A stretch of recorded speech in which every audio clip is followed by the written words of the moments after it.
I don't like to think of myself as an atheist, but you know, my behavior and my actions sometimes at work defy my faith. We all know what the definition of an atheist is.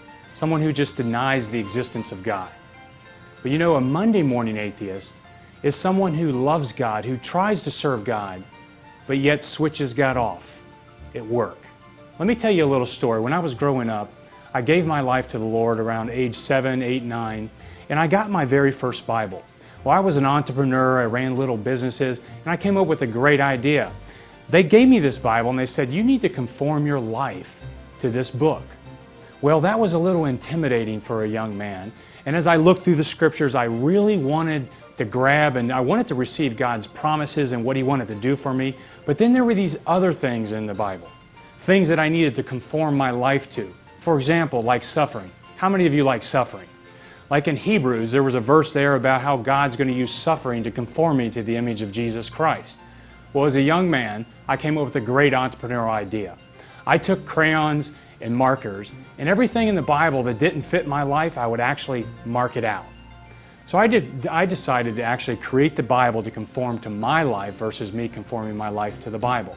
Now, you may think that's funny, but let me tell you what's not funny. Some 35 years later, I still see evidence in my life of switching God off or just marking Him out. As I go into the marketplace, I turn Him off.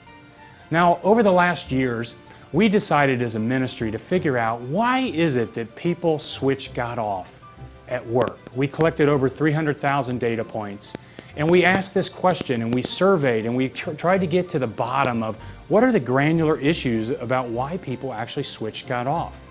We did that research, and we published it in this little executive-style book called Monday Morning Atheist. It's actually a journey that can help you discover what are these little propensities, these areas where you and I may switch God off at work. You know, friends, we all do it.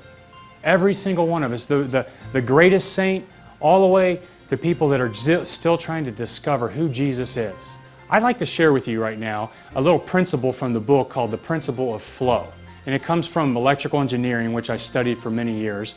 And that is this: current or flow equals voltage divided by resistance.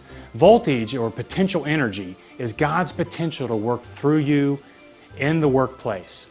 The flow, or the current, is God's flow through your life that empowers your workplace. But here's the variable, it's the denominator. So your resistance determines your flow. Let me make it simple for you by showing you an electrical switch. This is the way that we fight Monday morning atheism. This switch is indicative of your heart. Okay, you see some different terminals on here. This is the grounding terminal.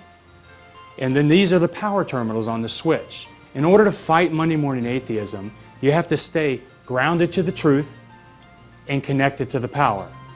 And then you have to maintain your switch on. It's your responsibility to monitor your heart, guard your heart, and keep your switch on for the glory of God. Thank you. This is Doug Spada from Monday Morning Atheist.